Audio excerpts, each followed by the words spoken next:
Hello, everyone, and welcome to And Now for Something Completely Machinima, the podcast about machinima, real-time filmmaking, and related technologies. I'm one of your hosts, Phil Rice, and with me is Tracy Harwood. Hello. Ricky Grove. And Damien Valentine. I don't think I can top what Ricky just did, but hi, everyone. So we are here to talk about films, which is, I think, our favorite point of the month. Yes. So I'm going to kick things off with one that we kind of made some passing references to in our news episode earlier this month, and that is this is a video showing video game maps size comparison. And there was something in the discussion of one of the episodes from last month that got me thinking about this. And I just went hunting YouTube for something to show what we were talking about Red Dead Redemption 2 and, these games and just these bigger and bigger worlds and how remarkable they are. And so I just figured everything's on YouTube now. So somebody must have put together something to compare them side by side. And I found one where, nice visual representation of these different game worlds. And it's astounding. Now, the one in there that I figured was going to be in there, but is kind of a cheat, and that is Minecraft is in there. Minecraft, right, if you don't know, is a procedurally generated world that technically has no limit. I mean, you keep walking in one direction, it's going to keep creating world. So to rank that one in size is a little iffy. But there's some other entries in there that are just fascinating. And Red Dead Redemption 2, while impressive, is far from the largest world out there. And this was a 2021 video, so it doesn't include Elden Ring, I don't believe. And Elden Ring is quite sizable itself. So very big. I just found it fascinating because it starts fairly small, works its way up in order of size, and pretty impressive. What did you guys think? Were there any that jumped out to you in particular? Loved it. I just thought it was really well done. What did they make it in? It looked like something like a 3D Studio Max kind of thing. Probably something along those lines. The rendering in it. But, anyway, but he has a standard render that it's really nicely done. It will move from one map, and then the map will unfold and show you the size of the map, and then it'll say what it is. And it was fascinating to look at the progression from 2 meters or 2 kilometers all the way up to the sort of surprise ending. Yeah. Because about halfway through you start going, well, is this really going to go anywhere? Oh boy, it sure does. And when you finally get to the last two, you're just like, it reminds me of a short film called Powers of Seven. Did you ever see that? I think so. They start in close on a person on a beach with a towel, and then they pull back and pull back and pull back and pull back all the way into the solar system. I have seen that. It reminded me of that in some ways. But anyway, the effect is great because you learn stuff, but also you sort of catch some of the maps and you go, oh, I played that map.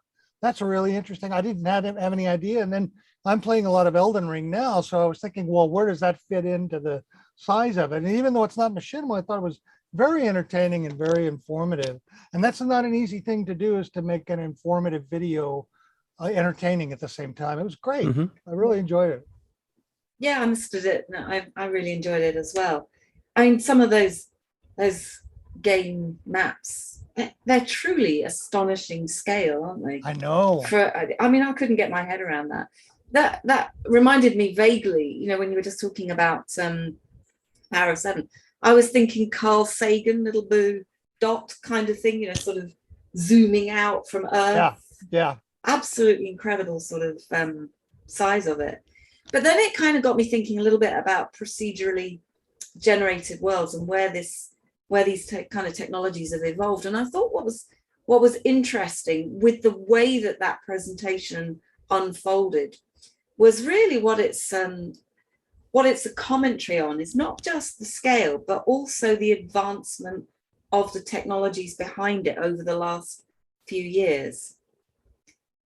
Because that's really what you're looking at, you know, the sort of the jumps in the years that these games were released. Right. And the contemporary ones being, you know, kind of massive scale, because the technology, the procedurally generating technologies, AI and whatnot, allows them to continue on ad infinitum.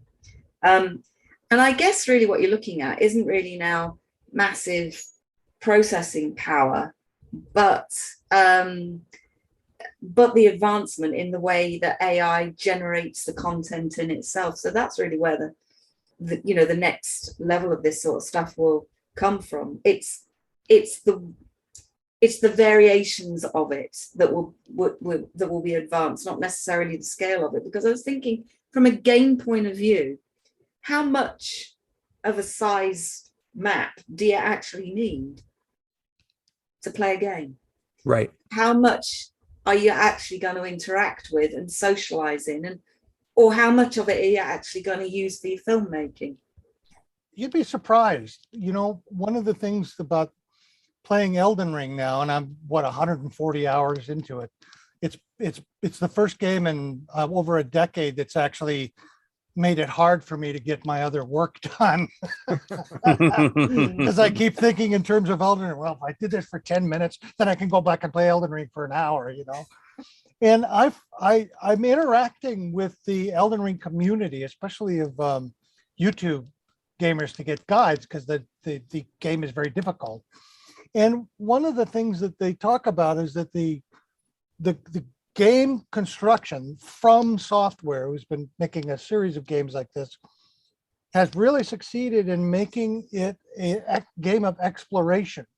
If you want to follow the main track, you could probably do it and get it done in 40 hours, 50 hours, you know. Although I have to say there's some speed runs in which people have done it in 20 minutes. It's like mind boggles. Mm-hmm. But what they really encourage and they reward is exploration. So as you're riding around on this horse, you have this really cool horse, you find something that looks interesting and you go explore it. And then they give you benefits for exploring that world in terms of new weapons, new powers, new spells, new money to be able to buy other things, plants to be able to combine and stuff. So I think the pleasure of the open world is pure exploration. In many ways, I think of it as a kind of reading experience where the author takes you away, like a fantasy novel where he takes you all around different. I mean, if they cut it down, that 600-page novel would be 100 pages if they just did the basic plot. But you really go all sorts of different places and different worlds to experience the environments, to see the different characters. One thing I'm going to do after I finish the run of this, which I can't believe I have a feeling I'm going to actually finish a Dark Souls game. I've never been able to in the past, is that I'm going to do the second run through as a virtual photographer, because the photography mod allows you to turn off your threat to other characters. So you can go through the world without any of the monsters attacking you or anything and just take photographs. Oh, and nice. that's what I'm going to do, and film sections, you know. So once I know where everything is, I'm going to be able to go and say, oh, well, I want to do a series of photographs on graveyards, you know, where I'm going to take these moody pictures, because you can adjust the daytime light and everything, and then take these pictures of graveyards. I think that's another factor in exploration of open world games, is the ability to make art pieces of them, and not just machinima, but virtual photography is interesting as well. So that's my comment on that. I watched the video, and there are quite a few games on there that I didn't realize had such big game worlds in them. So that was quite a surprise to discover that. And it's interesting to watch how it all progressed. And then, of course, as you get towards the end, and especially the last two game reveals. I know. I've spent a lot of time playing one of those last two games. Would it be a spoiler to say what it is? Yeah, Yeah. I think it would be a spoiler. Oh, you think so? Okay. I think Okay. so. I wouldn't. It's the second largest game world. I'll say that so that when you watch it, you see it. And I just looked up to see how much of that game world has been explored, because it's an online game. So this is explored by every player. It's all been combined into one. So far, 0.05% of the game world has been explored. Oh, And it's been released 7 years ago. So it's taken that long to get that far. Wow. So I don't think the game will still be around long enough for the whole game world to be, for everyone to visit everything. Yeah. And I've spent a lot of time exploring in that game. And I went at just a short distance in the scale of the game, but it still took me a week of game time to actually make that journey. Wow. So You're never going to conquer that, are you? No. Yeah. You don't have enough hours left. Yeah. One of the things that got me thinking about was, a lot of the games represented in this video are basically hand-tooled open worlds, if I can use that expression. So thinking about Red Dead Redemption 2, for example, all these locations you can go to and characters you can interact with, but that was all, it was created and put there for you to explore around in. There's nothing procedurally generated about that world per se. All the terrain is defined, all the characters. There's some random elements for sure, but it's within some confines. And you see how many actors, how many lines of voiceover that they had to pre-record for that and all of that. And it's like, that's only scalable to a certain degree because these things cost a lot, to hire good quality actors to recite these lines and all the models and things that hand created. So where it's really interesting is this AI stuff that we've been talking about, that entering into it. Minecraft, we mentioned, is procedurally generated world. There's at least one other game in there in the upper tier of the size ones that's also got some procedurally generated things too. But you can't procedurally generate those hand-tooled, handcrafted experience when John Marsden runs into this particular character that's in trouble and needs help with this or whatever. Not convincingly. You can't just procedurally generate that yet.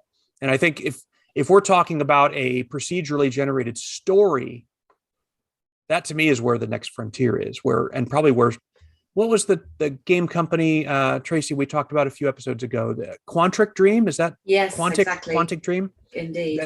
And basically the impression that they've given with this new Star Wars universe game that they're working on is essentially a open-ended story type of thing.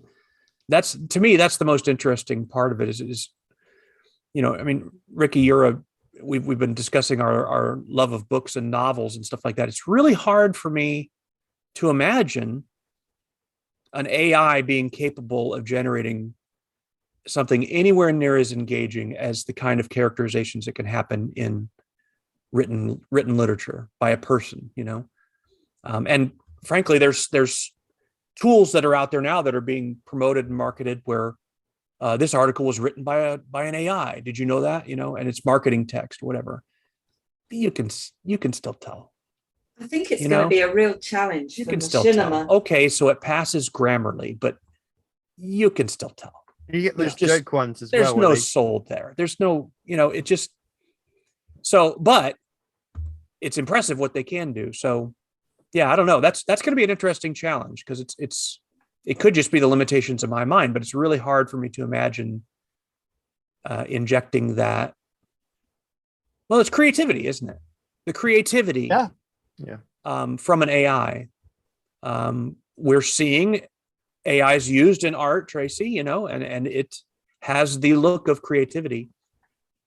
But I feel like story and character is a very different palette to work with than color and shape or sound or music, like some of the AI generated music that we've seen and heard out there. The story, there's such complexity to character development, to story. I probably sound really dumb to doubt the capabilities of that, given what's happened in the past few years, but I'm reserving judgment on it. I agree. I think when you've got assets that are procedurally generated, one of your biggest challenges is going to be doing what Ricky just says he's going to do, which is go back through the game, having already played the game, when it's learned about how you play that game, and then try to find the places that you were in before, because it won't take you there. It will take you somewhere else, depending on how advanced you have got in your run through of the game. Well, Oh, even yeah. the landscape might be the same, but the way the trees and the rocks The might be encounters. different. Yeah. Okay. Yeah. I think that's going to be your biggest challenge with Machinima creators, then trying to recreate what they have found in that environment. 'Cause you Well, might you know find- what the AI, Go ahead, Ricky. you know what the AI programmer would say to that? You just need to have a bigger database, right? you Yeah. might find Give, that give me an infinite database and I'll have the AI create anything. So you want to have a human element, then put mistakes in it. Put writing that has mistakes in it, writing that has bad writing in the middle of it, with genius writing, and then they'll put that together. It's all about the database. Now, I agree with you. I'm still dubious about it, but that's what an AI programmer would say. Give me a bigger database. Well, and coming back to Minecraft again, they've come up with an interesting way to address that, Tracy, and that is the algorithm that generates these literally infinite number of worlds for Minecraft has a seed. A seed is, it's a string of text, and you put that seed in and regenerate the world in the same version of the game, it will be identical. Mhm. The entire world, the entire, however big they are, just gigantic. It'll be exactly the same. That's amazing. So maybe something like that, even for, let's say it's an Elden Ring like game where it's much more story based and that kind of thing, that when Ricky starts a single player experience there, it generates a seed. So if he wants to go back and play it and have the same set of encounters, he could put that seed in when he starts a new single player game. If he doesn't, it's going to generate a new random seed, and maybe certain elements of the plot are fixed, but everything else is random. Same thing with the terrain. So yeah, I think there's some possibilities there, but getting it to craft that story and character stuff, that seems to me like it would be particularly hard. But then again, what they've done so far is really, really hard for someone like me. So, But AI has had such a dramatic impact in all sorts of different fields unrelated to entertainment, and so much money and profit has been made from them, that as soon as you get all that money, you put it back into development, and you get hundreds, if not hundreds of thousands of people researching and pushing it, like at NVIDIA, then and in areas we don't even know about, say American military, Secret Service, things that aren't being published. Yeah, you're going to have breakthroughs like there's no tomorrow, yeah, that's because true. of all the profit and all of the effort being put in to making it a success and getting I think you're right. new techniques. Now, Tracy, your film to me is a interesting kind of counterpoint here, because the thing that struck me the most about it was the wonderful characterizations that are there. So yeah, why don't you tell us about your pick? Absolutely, yeah. Now this is called Blue by Teflon Sega Meta-saga, episode 4. It's actually shot in Unreal Engine 4 by a guy well 4.2.7 point whatever, or 7.2 point whatever, I'm not too sure, but Engine 4 anyway, by Xanadu, otherwise known as Corey Strasberger, and it was released on the 9th of March this year. Now, you may recall we first saw Xanadu's work a year ago with Baby Outlaw spoof music video, which we also showcased in our live stream events in November as one of the highlights of last year.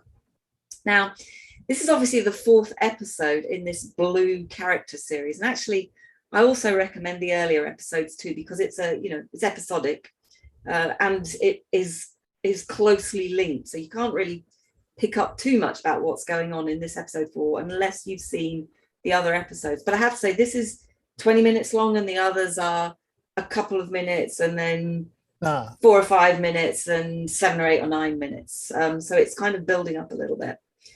He's clearly getting very excited about his series. In this Blue character series, though, I think what you've got here is a lot of contemporary culture in jokes to do with Unreal Engine, to do with metahumans, and things like, for example, the metaverse, Musk and his missions to Mars, Alexa, IKEA. And I have to say, this guy, for me, this Xanadu, he's got one of the most incredibly creative and vivid imaginations I've seen for quite some time for me. And it's probably one of the most original series I've seen in Machinima in recent years. But also what I like about it, and it's not necessarily in this episode, but in episode 3, for example, he made reference to some other really interesting works that we've seen in the last few months as well. Do you remember the one, I think, Ricky, this is your pick actually, called Salad Mug, Dynamo Dream by Ian Hubert? right. He's also making reference to that as well. Anyway, by episode 4, Blue, this character has inculcated a 2D anime singer, Teflon Saga, into this story world. Now, this particular character emerged in 2018 as amassed simply astonishing viewing figures on Instagram and YouTube, but to date hasn't actually revealed an identity. Now, in 2019, Teflon Sega, the other character, the pink character in this, was one of the most listened to artists on SoundCloud. So actually signing this character up to Blue or Xanadu's metaverse saga is a bit of a coup, I'd say. And the saga itself is really all about Blue on this epic journey to create his vision of a metaverse. And the plot is basically his record of attempts to do this through a blog from outer space. And in this particular episode, he and his sidekick attempt to meet with Teflon Sega, who he's describing as Blue's first metaverse friend. And in this particular episode, what you see is him getting sidetracked by something that vaguely resembles what I can really only describe as a Jabba the Hutt type character. And this kind of epic battle with, interestingly, I think, lots of physics being transcended. And the story leaves us with a bit of a cliffhanger for the next episode. I thought it was really quite well done. It didn't really leave me wanting to criticize it too much, because I just really enjoyed it. And I'd love to hear what you guys think about it. I also really enjoyed it, and it's the kind of thing I really enjoy. And I really like the humor in it as well, especially like the Jabba the Hutt sort of bounty hunter character. And he was bounty hunting not to get money, but to get followers, because he was live streaming what he was doing. And I thought that was so unique in sort of science fiction and sort of the bounty hunter character type. But that really entertained me. But the way it's made as well with Unreal, and it doesn't look like we've talked about other videos we've seen, like made in Star Citizen and Elite Dangerous and all these other sci-fi games, and it doesn't look like that. It looks like a real properly animated feature, even though it's a similar kind of space adventure to what we've seen previously. It really stands out, and I need to go back and watch the previous episodes, and I want to see what's going to happen next. It's going to be a series that I think I'm going to keep following as he releases more episodes. Me too, definitely. I was hooked instantly. It has kind of a freshness that the feeling that it gave me was similar to the first time that I saw the first Guardians of the Galaxy movie. In terms of this is just way out. There's no characters that seem to have anything really to do with Earth, as far as I can tell. It's just out there, all these different creatures of races and different looks and everything. It's just wonderful. And then there's a zaniness to it with the humor. I didn't catch any fourth wall moments, but self-awareness, like you mentioned, Tracy, some of those references are very, I don't know what the term is for that when you're making references to the, to those things that shouldn't technically be in that universe. They're not anachronisms. It's something along that line. Anyway, I just enjoyed it a lot, and I want to go back and watch the other episodes, and it just was well made. I mean, it certainly isn't. I don't think intended to be something deep or serious. It's just a lot of fun and beautifully made and very unpredictable for me. Like I had no idea what was going to come next. And I like that. TV doesn't do that to me very often. I don't think it does it to anybody anymore very often. So any taste of that is a plus. Ricky, what'd you think? I'm gonna be a downer to this happy praise party you guys are throwing. Sorry. Objectively, I understand why you all liked it. It's beautifully made. Technically, it's really great, especially textures and animation. It looks like a professional video. However, it's just not my personal style. That hipster vibe is a turn off. That self-conscious, tricksy kind of dialogue and self-aware and so all those things that you guys liked, I just hated. I didn't believe the story for a second. And although, Tracy, you talk about it being original, it's really not. It's just a rework of the Guardians in the Galaxy scenario with the little character constantly complaining and the older guy going, yeah, chatterbox, all that stuff. It was unoriginal for me. It was obviously a kind of parody of all of that stuff, including the music, which was just awful. It was so overdone and it was so orchestrated. It's a kind of pandering to cheap knockoff Guardians of the Galaxy that just annoyed the hell out of me all the way through. One of the things it's also interesting is that it has connections to current hard sci-fi tropes in writing. There's a lot of very funny, throw together unusual characters and have them go on these wacky adventures in literature. And those I avoid like the plague because they're just silly to me. I don't buy them. I can't make that, and it's probably personal, but I can't make that suspension of disbelief to get into the story. And because I can't do that, I blame the filmmaker for it. And then I start looking at problems with that slangy dialogue, the stupid vocal character, the lack of energy in vocal characterizations, the cliche stereotype characters, the villain, the Jabba the Hutt reference, which you find appealing, I find appalling. Because it's a cliche, it's a stereotype. If you want to do something new, then create a new variation on that. Don't just recreate the thing itself. But that said, I understand completely why it's so popular, why you guys like it. And I think it's the thing that will appeal to a wide variety of people, just not me. One other thing, if you guys focus on putting the flames out on that, I will. One other funny thing that I found strange was, so one of the plot points is he's got this, there's all this talk about this energy drink that he's, been working on. And right in the middle of the video, an ad comes onto YouTube for a company called Psychopharma. A real company, Psychopharma, for this energy drink that's gonna blow your mind. And talking about it in all this zaniness, it was so weird. Like that I had to look down and make sure, is this really an ad or is this part of the thing? Oh, that's funny. And then if it is just an ad, who's the clever one behind that? because was it the film? From what I understand, filmmakers really don't get to choose what ads show up.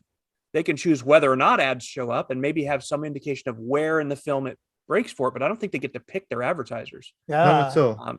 There's no input on that at all. But then do advertisers get to pick their videos very specifically like that? I wasn't aware that that's the case either. I always thought it was more of you choose a category perhaps, or you put in certain search terms and then they'll match your ad up to videos based on that.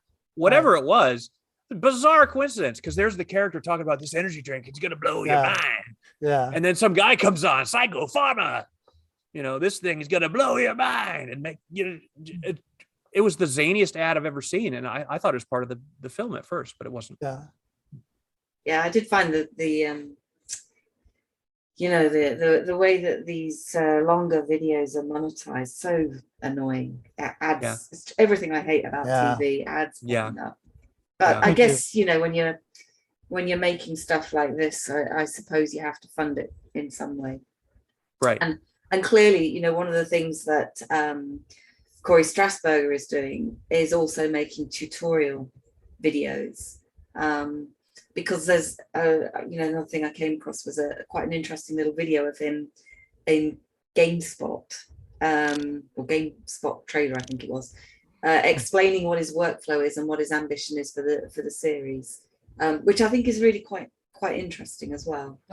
But I guess we're never going to agree on everything. So, well, congratulations for deflecting my flamethrower criticism. You guys have done a really good job. But as a reminder, I hated the fucking thing. This is probably an awkward time to bring this up, but it's time for a quick word from our sponsor for this episode, Blue at Teflon Sega Mega Saga. I'm so sorry. Rhetorically, it was rhetorical. It wasn't real. It was rhetorical. All right, Damien, you've got a fan fiction or fan made. Damien. Yeah. So we talked a lot about Star Trek Online last month with the ships from the game have been taken into the Star Trek Picard TV series. So I started thinking, what Machinima has been made with Star Trek Online, because it's been around for a long time, and I know there's lots of creative fans out there. So I had a look, and I didn't actually find a lot, but I came across this video, and a little bit of backstory to it was the TV series Star Trek Discovery was released about 5 years ago now, and season 1 ended with a cliffhanger with the Enterprise showing up. And so season 2 was about the Enterprise. It's Captain Pike, who was the captain of the Enterprise in the very first pilot episode of the original series. Right. And obviously they changed it to Captain Kirk and so on. I'm not going to explain that now. You can look that up. But he was the captain. He's still the captain of the Enterprise when he shows up in Discovery, and he temporarily becomes the captain of Discovery. And he was very popular with the fans. Like, he stole the show, a lot of people said. So when the season ended, he went back to the Enterprise, and there was a huge fan outcry saying, we want more Captain Pike. We want to see him as the captain of the Enterprise, and we want a series about that. And this video I found was this guy had created what he thought the opening credit sequence would be of a Captain Pike TV show. And so he used the version of the Enterprise that showed up in Discovery, they'd put into the game, and it shows them flying it around like they do in the original series, opening credits and the next generation and so on. And then he's put the names of the cast members in, and he's got some music in.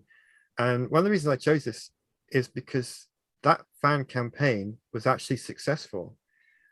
Starting this month is the series Star Trek Strange New Worlds, which is about Captain Pike as the captain of the Enterprise. And it was made entirely because of the fan outcry after seeing him in the show. And I don't know specifically if this particular video was seen by the studio, but it's a part of this fan campaign. And I thought it's very interesting to see what the fans can do to make something like this happen. And this was a part of it. And I'm actually looking forward to comparing this video with the actual opening credits sequence we're going to see in the live show. So by the time our listeners and viewers listening to this, the show will already be out. It starts on the 5th of May. So you'll be able to go and check it out for yourself. So what do you guys think?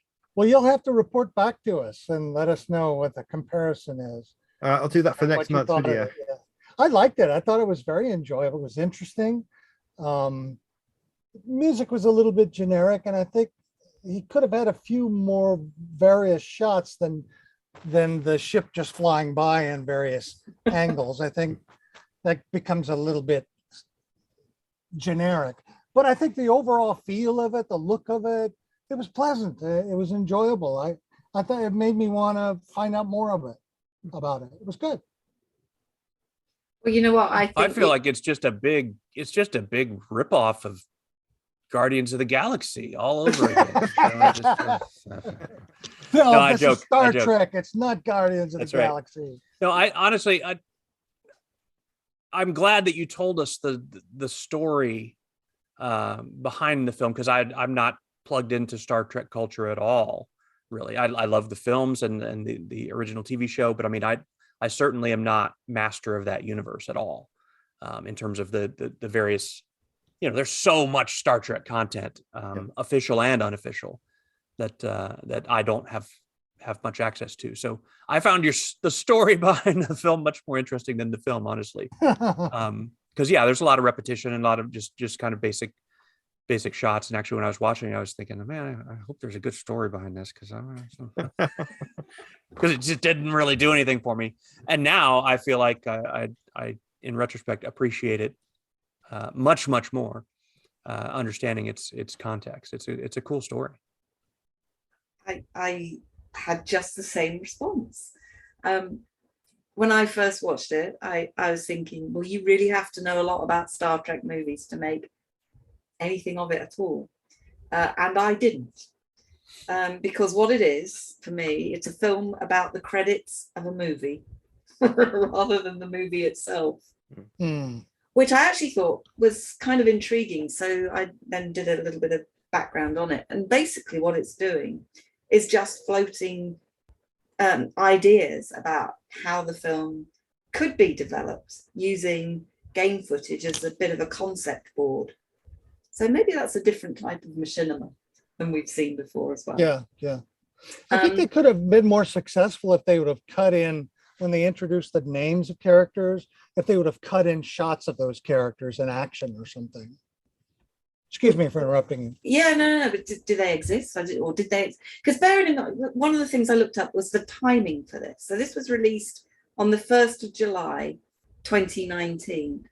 And as far as I could tell, and Damien, you'll know, I'm sure you'll know this, it was something like 8 months later when it was announced that Pike was going to be made, and then another several months after that before actors were signed, and then months after that before filming started. And the question I've kind of got is, because there's hundreds of comments on here about it, is, do you think this was really made by the people that were positing the idea of, should we make a Star Trek Pike, as a way of thinking about whether or not they should make it? Do you see this as a tool for whetting the appetite and testing the grounds for new strands of stories? Before Damien answers that, I'd just like to say, if they didn't do that, that's a brilliant idea. Exactly. For someone else to do. Yeah. You want to talk about an amazing use for machinima is if you're at some movie or TV production house and you're wanting to know to kind of litmus test the fan base on something, what better way, my goodness, with what you can do with machinima to just float it out there, because there's all kinds of fan-made content like this out there. Before the Obi-Wan series existed on Disney Plus, there was all kinds of people making trailers for what it could look like. And it was goofy, because like some of them had like clips from Ewan McGregor in Train Spotting, which made no sense whatsoever, but it's Ewan McGregor, it's Obi-Wan, right? So that would be very interesting if that ended up being the case, that it was an official source, kind of like the King, donning the Yeah, the cape and going down amongst the people to see what they really think, type of thing. sort of market I'd- testing previs type stuff. Yeah, weird Yeah, idea. yeah, yeah. That's a really interesting idea. Yeah. In this particular case, I don't think that's what happened, because if you go to his channel, he's got so many videos about Star Trek Online. Although they might have said, well, he's a popular creator for Star Or Trek what? Yeah, Online. what if? Yeah, Yeah, and ask him to do it. unlikely. Yeah, unlikely, but it's still possible that that's something that could happen. But he has a lot of other videos where every time they release a new ship for the game, he will do a video, which is more or less like this credit video, where you see it flying around. It doesn't have the credits, and they can be a little bit too long in my view. But I thought this one worked really well because it was actually doing something more than just showing off a ship model. Yeah. But yeah, he could have. That would be a good way to do it. Paramount could say, well, what a great way to do a concept, because the game assets are there, so we don't have to generate anything. They Right. look pretty good. Right. And just hire a popular creator to do this test video. And Yeah, see what someone happens. who's already got eyes on their stuff. Yeah. Yeah. So if Interesting. you're a big Hollywood producer, Machinima can help you promote your series. Yes. Pre-promotes. Yes. Well, if you've noticed, all of our film picks so far this month have been Guardians of the Galaxy ripoffs, and Ricky, yours is no exception. Why don't you tell us all about it? This one does the most successful job of ripping off the Guardians of the Galaxy. My film choice is, boy, 180 degrees away from the original film. It's one reason why I like these film sessions with you guys is because the Me too. range of choices are just so fascinating, because they reflect our personalities, and it gives us so much to talk about. My choice Yes. it's a film called It's Just a Virtual Kiss by Juan, and the last name is hard to, I'm not sure I'll get the pronunciation, but it's Pojuan. I'm going to say Poyuan. I found this on Vimeo. Juan has half a dozen experimental films shot in different games. This one's shot in World of Warcraft. And it's a film that is very much part of the documentary tradition. There's a specific kind of documentary film called the personal essay film, where a person will explore a theme or an idea that has particular personal resonance to them. And they'll use the documentary to find out.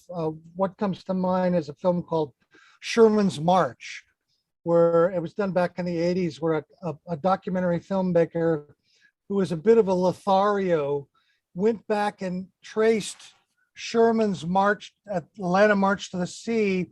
But in each of the different cities, he visited a girlfriend, a former girlfriend. And they would have these encounters, which would either be very positive or very bad. And his exploration was using Sherman as a metaphor to find out about himself and his relationship to women.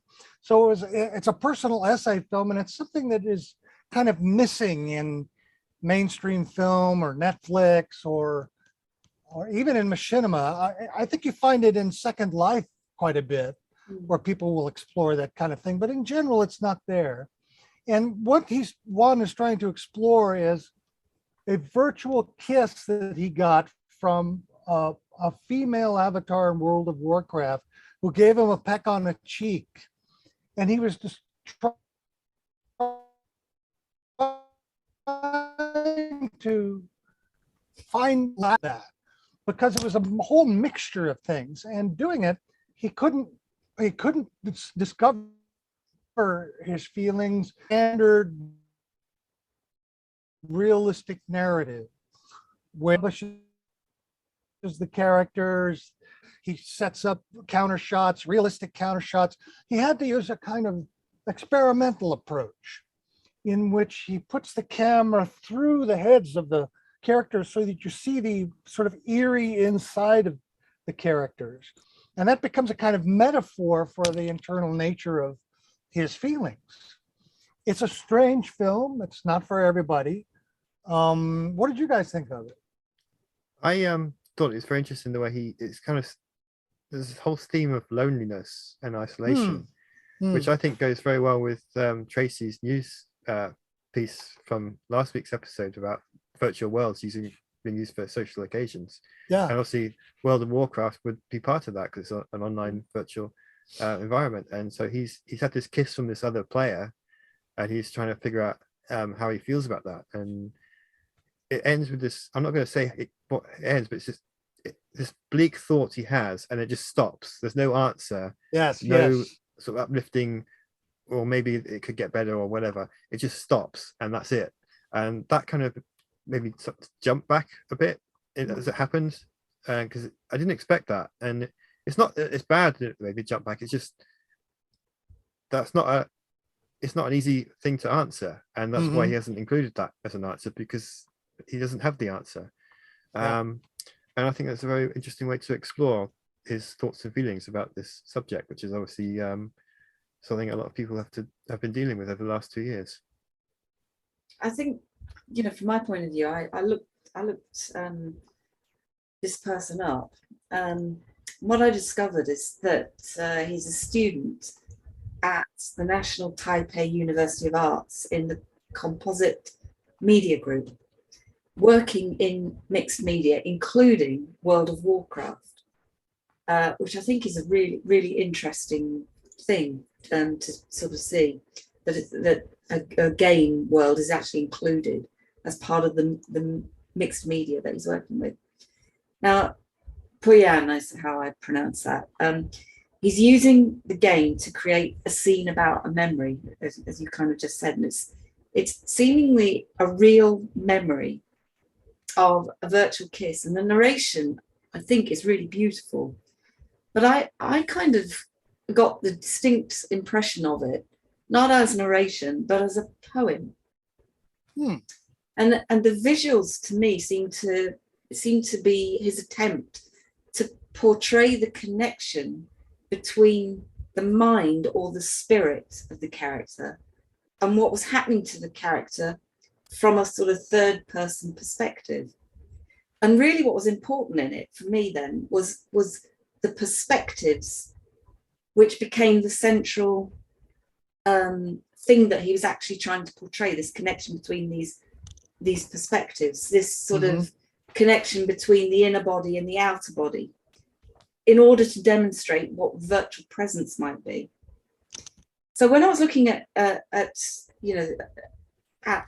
who he was, Poyuan describes his work as attempting to create ways of viewing and presenting new perspectives and ways of thinking to reflect on and to question what he describes as the meta setup behind the post-internet era. And I had to think really quite hard about what that actually meant. I guess really that's the point of it, the fact that you have to think about it. And in the end, I think I felt that the images are really what he's trying to do is to present digital masks, and that the main emphasis isn't on the memory at all, but the words that memory evoked. So he was really doing this as kind of an artistic statement, and that's why to me it was very experimental, but actually really very effective and thought-provoking, because it's really quite hard to evaluate it or understand what it's doing without actually looking more about who he is as an artist himself. And that was frustrating if you're just looking at the video, because it's not anywhere near the description of the video at all, but it's on his personal website. Fascinating. And I thought really overall it was quite a spiritual piece. And kind of reflecting on it, I think he actually achieved what he set out to do as an artist in terms of his statement of what it was he was about. So I thought it was a really intriguing selection, and thank you, Ricky, for sharing it with us. It was one of the more interesting pieces I've seen for really quite some time. Well, thank you for your trenchant comments on it. It's very fascinating. I hadn't thought of it in that way. Phil, what was your take? Yeah, I felt I find that this film is it's hard to, I have trouble articulating what was said to me from the film, but I feel like I was spoken to. I think that spiritual is a good term for it, Tracy, that it was clear to me what was said, which is why I'm not sure how experimental it was, because most experimental films leave a guy like me going, what the hell is going on here? But I got it. Like, the message wasn't ambiguous to me. And yet, I don't know if I can grasp it and articulate and pin down what was being said. It was on a much more intuitive level. And you guys have hit on all the points of it, of the, basically just trying to make sense of this experience, this feeling. And I think that sometimes when an unexpected thing like that happens, even outside of a metaverse context, you're left thinking, what just happened here, And so on top of that, which would have happened if it had just been someone he was sitting next to at a bar and all of a sudden there was a kiss and then they part, and you can't stop thinking about it. What does this mean? And what just happened there, really? And Right. Who is she? Who am I? What is this? Now, on top of that, multiply all these layers of what that happening in a virtual space feels like. So two avatars controlled by two real world people that maybe have never occupied the same meat space at all.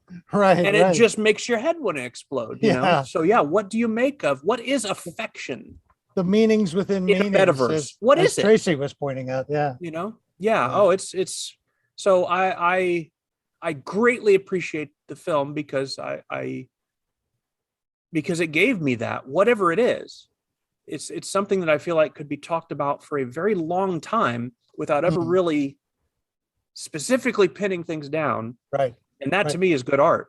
That's the key. And I think you brought up exactly, and we don't have a lot of time to discuss, and I don't want to belabor the issue, but ambiguity is what you're talking about. Yeah. The possibility of multiple choices of meanings and things.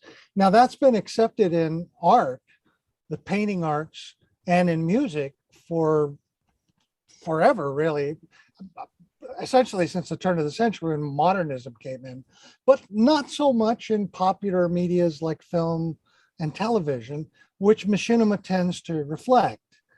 So the question is, why is experimental film worth exploring?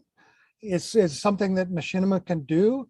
I personally think it is. It's worth doing it, if just for variety, if just for doing something different, In American culture in particular, Europe has a much more relaxed attitude towards the experiment and the sexual, but we like things to be generic. We like things to be predictable. We like that realistic. We know in Law and Order that they're going to do the lawyers in the second part, They don't like experiment because they don't like ambiguity, because the person watching it just wants to be entertained. And I think I accept that. In fact, there are a lot of entertaining shows that I like to watch. But personally, I oftentimes find that experimental films touches on things that mainstream machinima and mainstream film can't even get close to. Things that are juxtaposed that you just can't quite get to any other way by experimenting with form and sound and that. And what are your guys' thoughts on basically the experimental in film and machinima? Do you want me to start? Please. Okay, well, I kind of went into this in a little bit of detail, as you can expect. And I kind of guess a technical definition might be that it's about being it's about content that's independent or avant-garde or creative work that kind of encompasses abstract or video art or documentary, poetry, music, whatever, performance and so on. And it's a format that challenges convention in some way, that presents alternatives to traditional approaches and methods of working. And in a sense, therefore, I kind of came to the conclusion that surely all machinima is experimental, because it's about methods of working. Probably one of the greatest challenges, I think, has always been to position machinima within other genres of creative practice. However, I think real-time and performative filmmaking has found its own feet now. And in fact, the methods used in Machinima are continually influencing mainstream cinema, visual effects and editing. And we see hundreds and thousands of films made using the techniques. And these are made in both or by both indie and professional creative teams. Now, one of the things that seems to differentiate experimental from mainstream seems to have been the commercial trail. And does that still apply here with Machinima? I think probably not. But I think what's interesting is that the more experimental artists are finding new ways to express themselves through 3D real-time rendered environments. And those pieces are increasingly being shown in contemporary art galleries, just like Poyuan that we were just talking about. That's an art gallery piece, I would suggest. And they're being shown in galleries across the world and also being sold online in virtual markets. And now maybe what we've got here is that Machinima has become inverted in the commercial sense. It's a commercial model, which you're going to question. I know you're going to question why I say that, but I think it's become inverted. And as to the experimental methodology, well, that's something that's continually being reinvented as new tool sets and pipelines are being developed. And virtually every month here on this show, we talk about something new that's come out, that's kind of different, that can change the way that we kind of create stuff. And so maybe experimental isn't really so much about the method as about the outcome per se, which I think is really what Ricky's point was. So quite simply, that notion of what experimental is probably most of all about community identity and personal preference. And community, I mean in the sense of how readily that work is accepted or situated within a body of work. And personal preference in the sense of how familiar are you with what it is you're seeing, to Phil's point. Now, I go back and reflected a little bit on the experimental category that we put in the 2007 European Machinima Film Festival. And, you know, at the time, we really had no other way to think about some of the pieces that were emerging.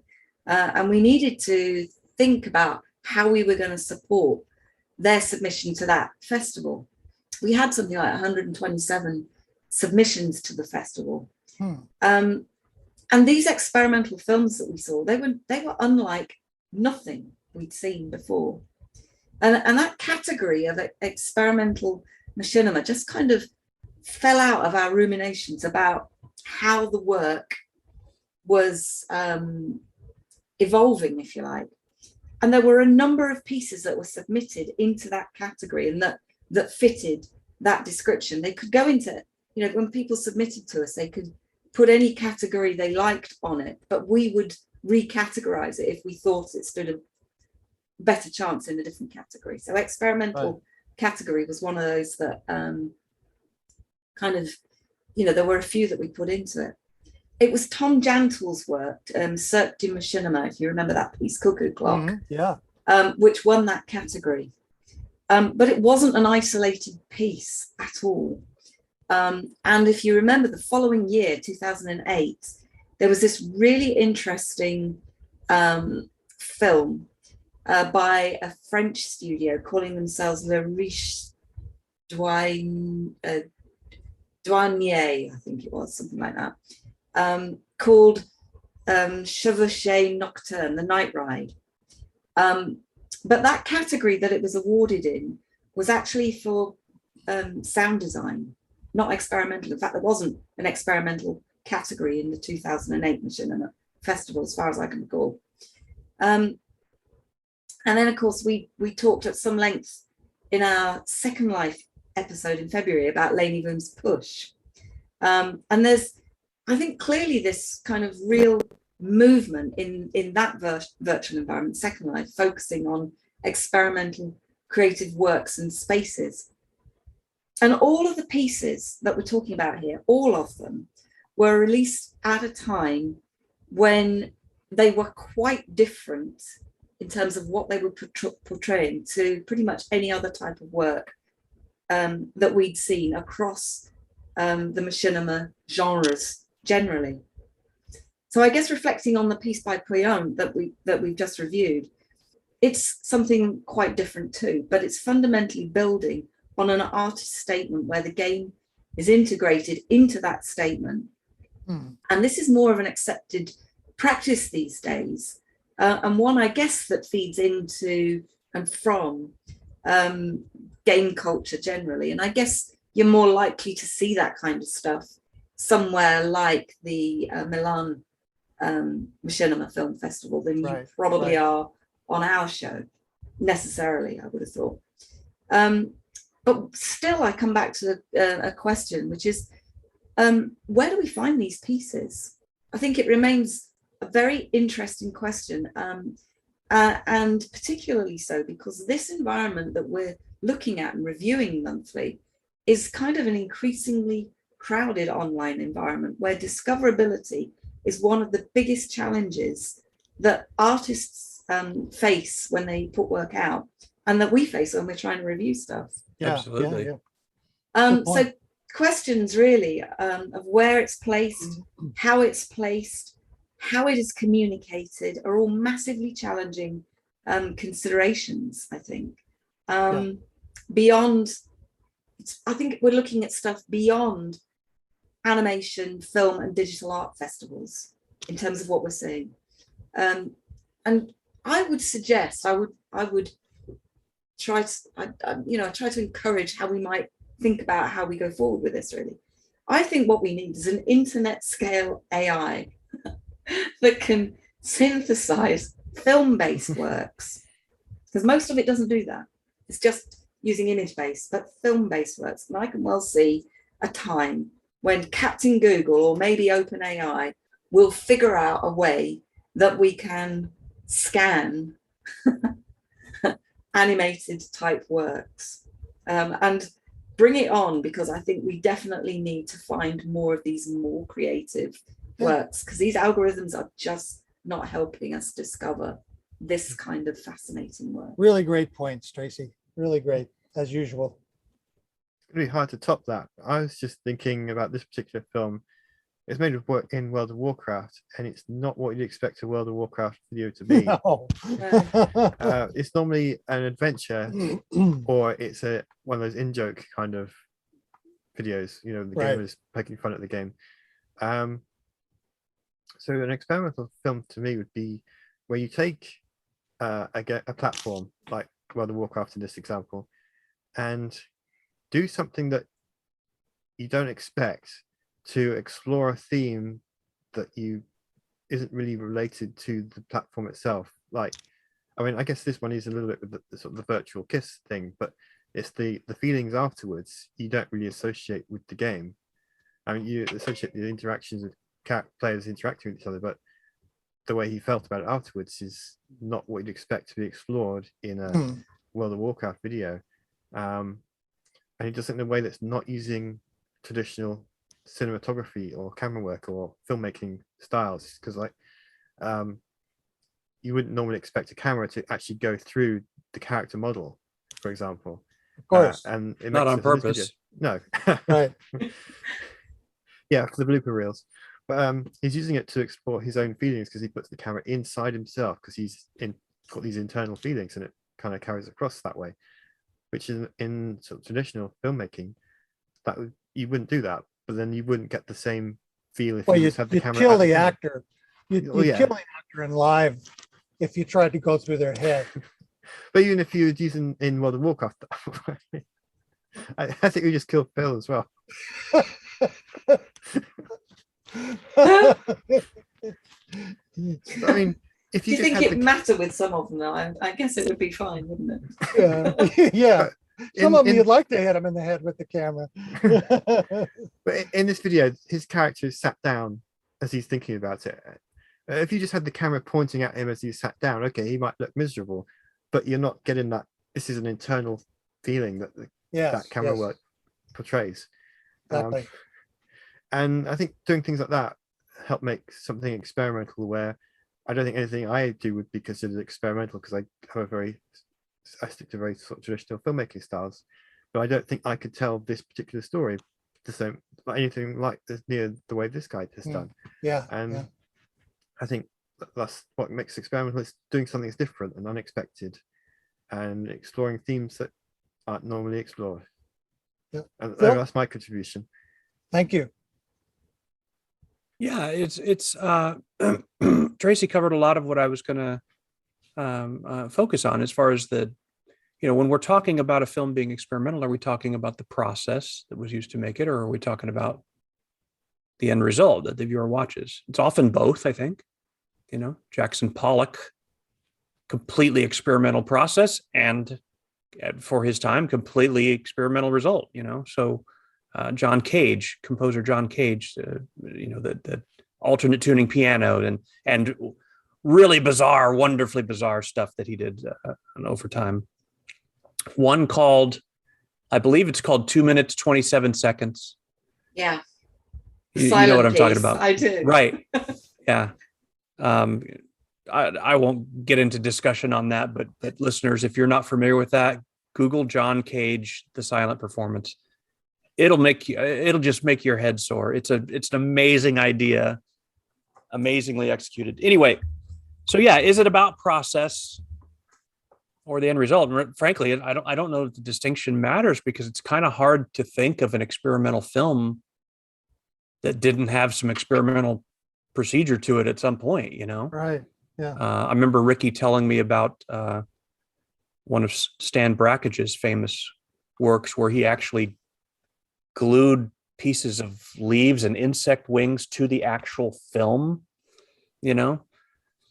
and yeah, the end result is just something bizarre to look at, but that process also is what?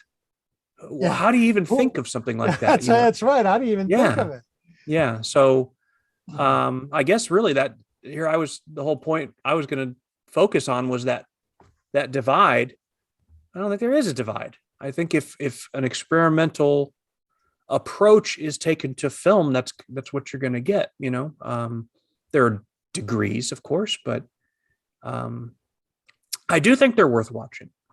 I also think that, just like any artwork that's more abstract in nature, be it music or visual arts, it's a harder sell with the general public. Yeah. Yeah. Just is. I don't think there's necessarily anything wrong with that. I think that's just the way it is.